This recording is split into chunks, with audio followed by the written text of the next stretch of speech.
बिस्मिल्लाहिर्रहमानिर्रहीम। हंसते रहो वसते रहो। अस्सलाम वालेकुम जी। आज ये देख रहे हैं ज़बरदस्त से दही फुल्कियाँ हैं जी, दही भल्ले इनको कहते हैं, बहुत मज़े के। चलें जी रेसिपी स्टार्ट करते हैं। ये जी सबसे पहले हमने ले लेना है 2 कप जी दही का, बिल्कुल हमारा घर का खालिस बहुत अच्छा मज़ेदार सा ये हमारा दही है। ये जी इसको हम करेंगे अब अच्छी तरह हैंड बीटर से इसको मिक्स कर लेंगे। हम ऐसे ही आपने कर लेना है। आप घर का है तो वो सबसे बेस्ट है, अगर नहीं जी आप बाज़ार से भी ले सकते हैं दही को।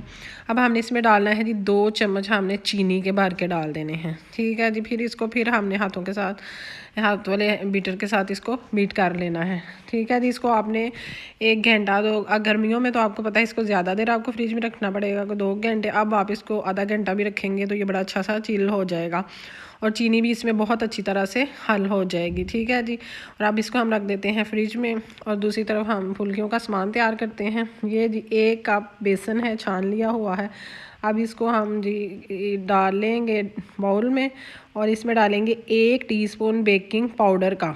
इससे क्या होगा, हमारी जो फुल्कियाँ हैं ना या भल्ले हैं वो बड़े अच्छे सारे फूल जाएंगे, वो मैं आपको दिखाऊंगी। और हाफ़ टी स्पून हम डालेंगे नमक का, क्योंकि ये वैसे अगर आप तो वैसे भी खाना चाहें तो बहुत मज़े की लगेंगी, ठीक है जी। अब हमने इसको कर लेना है अच्छी तरह मिक्स। पहले एक दफ़ा हम ड्राई पाउडर को मिक्स करेंगे, फिर हम लेंगे पानी। वैसे मैंने 1 कप लिया था, लेकिन इसमें से ना समझ लें कि छोटा हिस्सा हमने पानी का नहीं डाला था, ठीक है। तो ये जी हम इसको अच्छी तरह अब आहिस्ता आहिस्ता हम पानी डालेंगे। पानी हमने एकदम नहीं डालना, क्योंकि ज़्यादा अगर डाल दिया तो वो फिर ये जो बैटर है हमारा ये पतला भी हो सकता है। तो हमने इसकी कंसिस्टेंसी जो है वो देखनी है कि कितने। अब आपको नज़र आ रहा है कि इसमें पानी हमें अब और डालना है। आहिस्ता आहिस्ता इसका आपको पता लगेगा। ये देख रहे हैं गुठलियाँ भी इससे बड़ी अच्छी तरह से ख़त्म हो जाती हैं हैंड वाले बीटर के साथ, और बड़ा स्मूथ सा पेस्ट बन जाता है। सबसे जो इसका ज़रूरी और ख़ास टिप है ना वो ये है कि इसको हम जितना बीट कर सकते हैं ना वो करें। हाथ के साथ करेंगे तो ये है कि हाथ बजा जी थक जाता है बहुत ज़्यादा, या आप ब्लेंडर में डाल लें या आपका हैंड बीटर है तो उसमें आप इसको डाल के ना 3-4 मिनट उसमें इसको बीट कर सकते हैं। वैसे उसके साथ बहुत अच्छा, जितना ये बीट अच्छा होगा उतना ही ज़्यादा जो हमारे भल्ले हैं ना वो फूलेंगे, ठीक है।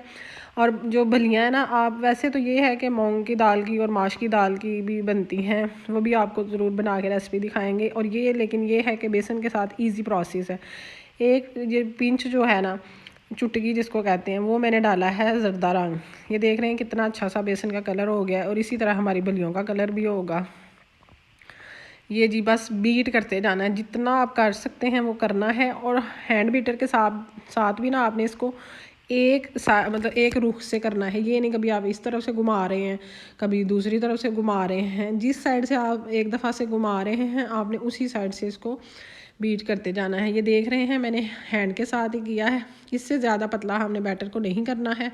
अब ये हमारा बहुत अच्छा सा हो गया है। और एक और चीज़ कि आपने ना इसको ज़्यादा देर रखना नहीं है, जैसे ही आपने बीट कर लेना है ये बहुत अच्छी तरह से, मतलब इसको जो कंसिस्टेंसी आनी चाहिए थी और जो होना चाहिए था ना वो हो गया। मेरा ये था कि मेरे गेस्ट आ गए तो वो थोड़ी देर पड़ा रहा तो फिर इसमें ना पानी आ जाएगा। लेकिन अब जो थी ना, जब आपने फ़ौरन करना है वो बहुत अच्छा आपने उसी टाइम आपने उसको बना लेना है। इससे भी ज़्यादा जितनी मेरी अभी फूलियाँ ना, इससे भी ज़्यादा आपकी भलियाँ जो है ना वो फूल जाएंगी, ठीक है जी। मैंने वो पहले बनाई थी थोड़ी सी, वो बहुत अच्छी फूल गई थी उसी टाइम। और वो जी मेहमान आ गए तो थोड़ा सा फिर ये पड़ा रहा है घंटा डेढ़, तो फिर उतनी ही नहीं फूली जितनी। लेकिन ये मैं आपको खोल के दिखाऊंगी कि ये भी कितनी अच्छी थी। दरमियान में बिल्कुल खला है, मतलब खाली है बिल्ला, बहुत ज़बरदस्त सा बनेगा आपका। तो ऐसे ही आपने टी स्पून के साथ, या आपको अगर कोई और चीज़ आप किसी के साथ आपके पास है डालने वाला मिक्सचर तो उसके साथ आप बना सकते हैं। लेकिन ये चम्मच के साथ है तो बहुत अच्छा, मतलब इतना को साइज़ जो है ये हमें चाहिए था तो उसके साथ बना रहे हैं हम, ठीक है जी। अब ये देखें सबकी साइड आपने लहदा बदल देनी है कि दोनों साइडों से ये बहुत अच्छी सी पक जाए, आपको नज़र आ रही हैं। और इनका जो आग है ना वो आपने लो टू मीडियम फ्लेम रखना है, क्योंकि हाई फ्लेम पे नहीं, ये बाहर से फ़ौरन ब्राउन हो जाएंगी और अंदर से आपकी कच्ची रहेंगी। ये आप जब मैं बनाऊंगी मैं ये आपको दिखाऊंगी ये कितनी ज़बरदस्ती हमारे दही फुल्कियाँ तैयार हुई हैं। ये देखें जी, ये लिया बल्ला एक, इसको मैं आपको खोल के दिखाती हूँ ये कितना अंदर से ज़बरदस्त सा बना है। ये देख रहे हैं, मैं तोड़ के दिखाऊंगी आपको।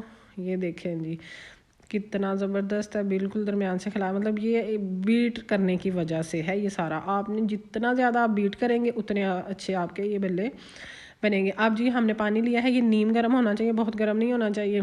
ठीक है जी, इसको हम ये बलों का हम इसके अंदर 10-15 मिनट के लिए डिप कर देंगे। ये बिल्कुल सॉफ्ट, ये वैसे फ्रेश हैं तो ये वैसे भी सॉफ्ट ही होंगे, लेकिन पानी में हम भिगोएंगे। अब इसको हमने रख देना है 10-15 मिनट के लिए।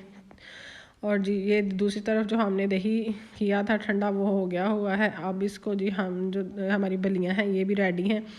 इनका पानी हमने बहुत अच्छी तरह से नरम हाथों के साथ करना है कि ये टूटे ना। वैसे भी ये टूटेंगी नहीं, इनको आप आराम से 2 महीने के लिए स्टोर कर सकते हैं, किसी बैग में डाल के फ्रिज में रख दें, बिल्कुल ख़राब नहीं होंगे। ये वैसे बाहर भी ख़राब नहीं होते। ठीक है जी, ये देख रहे हैं इनका पानी में निचोड़ रही हूँ नरम हाथों से, तो ये बिल्कुल कोई नहीं टूटेगा। और ऐसे ही अच्छी तरह इनका पानी आपने रिमूव करना है और सारे जो बल्ले हैं ना निकाल लेने हैं इसमें। और हमने कोई प्याज वगैरह कुछ नहीं डालना। ये भी बहुत मज़े के तैयार होंगे। इस रेसिपी को आप बनाइएगा और हमारे साथ भी शेयर कीजिएगा कि आपकी रेसिपी कैसी बनी थी। ठीक है जी, ये अब सारी बलियाँ हमने निकाल ली हैं। इसको हम जी अब जो हमारा दही था वो इसके ऊपर हम डालेंगे और मज़ेदार से दही बल्ले जो हमारे हैं वो रेडी हो जाएंगे। ये जी आहिस्ता आहिस्ता आपने सारे बलों के ऊपर ये डाल देना है। देख रहे हैं आप कितना ज़बरदस्त यमी सा लग रहा है। दही बिल्कुल ऐसे लग रहा है जैसे बाज़ार का है। अब हम इसके ऊपर डालेंगे ग्रीन चटनी। ये धनिया पुदीना और हरी मिर्चों की चटनी है। और अब हम डालेंगे इसके ऊपर थोड़ा सारा जो चाट मसाला है ना, वो भी आपने अपने जायके के हिसाब से डालना है। अगर आपको मीठी चटनी पसंद है तो वो भी इसके ऊपर आप डाल सकते हैं। चलें जी, बस रमज़ान और करीब है और हमारी तैयारियां भी अपने अरूज के ऊपर हैं। अल्लाह ताला आपको आसानियां अता करे और आसानियां तकसीम करने का शर्फ भी अता करे।